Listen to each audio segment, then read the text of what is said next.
Share on Pinterest. Maybe you thought that sweatiness was something that would wait until the teenage years, but nighttime sweating is actually fairly common in babies and young children. In fact, a 2012 study trusted source that looked at 6,381 children from the ages of 7 to 11 years, found that almost 12% had weekly night sweats. Night sweats can happen to children of any age. They might happen regularly, or just once in a while. Sometimes they're linked to other health issues such as the ones we talk about below, but sometimes they happen for no reason at all. Symptoms of night sweats in kids. Nighttime sweating can mean different things. Your child may be fine and dry all day, but while they're fast asleep they might have local sweating. This is lots of sweating in just one area. This might be just the scalp or the entire head, face, and neck. You may find that your child's pillow is drenched while their bed is dry. Older children may have sweating only in the armpits while sleeping. This is lots of sweating over the entire body. Your child's sheets and pillow are damp with sweat and their clothing is soaked, but they didn't wet the bed. Along with sweating, your child may have flushed or red face or body warm hands or body shivers or clammy skin, due to being soaked in sweat, grumpiness or tears in the middle of the night. Because their sweaty sleepiness during the day because their sleep was disturbed by sweating too much. Causes of night sweats in kids. Night sweating can be divided into two types depending on cause. Primary sweating is sweating for no reason or because you're just too toasty. Secondary sweating is usually sweating all over because of a health reason. Warm room night sweats are common in children of all ages. They're especially common in babies and toddlers. Tucking your child to sleep with too many blankets or in a room that's too warm can make the night sweating worse. Little ones haven't yet learned how to wiggle out of heavy clothing and bedding.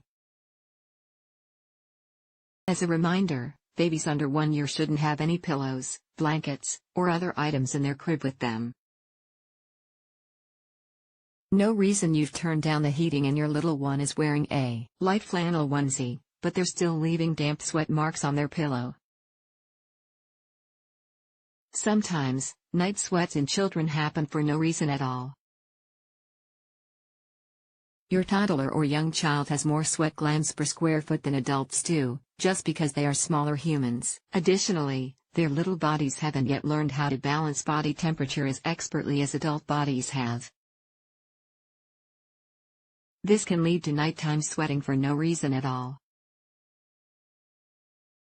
Genetics. Sometimes your mini-me might really be a small version of you, on a genetic level. If you're prone to sweating a lot, it might just run in the family. Your child may have the same healthy genes that make the sweat glands work a lot. Common cold. Your child's nighttime sweats might be because they're fighting a cold. The common cold is usually a harmless viral infection. Kids under the age of 6 years are most likely to catch a cold, and you'll probably have a cold 2 or 3 times a year, too. Symptoms typically last a little over a week. Your child may have other cold symptoms, like stuffy nose, runny nose, sneezing, sinus congestion, sore throat, cough, body aches, though this is more often associated with the flu. Nose, throat, and lung health. Night sweating in children might also be linked to other common health conditions. These most likely have to do with the nose, throat, and lungs, the breathing system. Not every child with these health conditions will have night sweating. But medical research trusted source found that children who had night sweats were more likely to have other health concerns, like allergies, asthma, runny nose from allergies, allergic skin reactions like eczema, sleep apnea, tonsillitis, hyperactivity, anger, or temper problems. You can see that with a few exceptions, most of these involve the nose, throat, or lungs. Hormone changes. Older children might have night sweats because of hormonal changes. Puberty can begin as early as 8 years old in girls and 9 years in boys. This often dreaded change, for parents, begins with more hormones. Puberty can trigger more general sweating, or just nighttime sweating to begin with. The difference is that you may notice a smell to the sweat. If your child begins to have body odor, the cause of the night sweats might be puberty welcoming itself into your child's life. Sensitive or inflamed lungs. Now we're starting to get into the more serious stuff, but keep in mind that these things are also quite rare. Hypersensitivity pneumonitis, HP, is a kind of lung inflammation, swelling and redness, that's similar to an allergy. It can happen from breathing in dust or mold. Both adults and children can have this condition. HP can look like pneumonia or a chest infection, but it's not an infection and doesn't get better with antibiotics. HP may begin 2 to 9 hours after breathing in dust or mold. Symptoms will usually go away on their own after 1 to 3 days, provided the culprit is removed. HP is more common in children who have asthma and other allergies. Along with night sweats, your child may have symptoms like cough, shortness of breath, chills, fever, chills, fatigue. Childhood cancers. We've saved the most unlikely for last, and rest assured that if your child only has night sweats, you can be very certain they don't have cancer. Lymphomas and other kind of cancers are a very, very rare cause of nighttime sweating. Hodgkin lymphomas can happen in children under the age of 10 years. Any kind of childhood cancer is frightening and very difficult for both child and parents. Fortunately, this type of lymphoma has a success rate of more than 90% with treatment. Lymphoma and other similar illnesses would have to be pretty far along to cause symptoms like night sweats. So, it's very unlikely that this is the cause of your child's sweating while sleeping.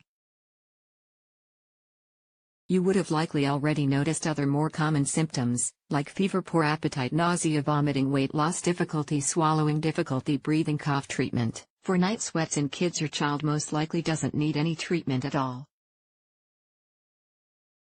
Occasional and even regular sweating while sleeping are normal for many children, especially boys.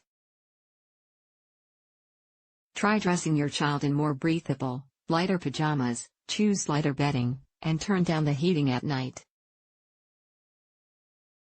If there's an underlying health cause like a cold or flu, the night sweats will likely go away once your child is over the virus. Treating and maintaining other health conditions like asthma and allergies can help control night sweats in some children.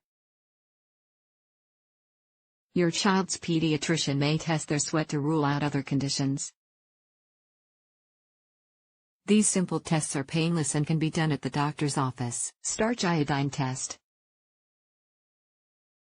The solution is swabbed onto your child's skin to find areas of too much sweating. Paper test.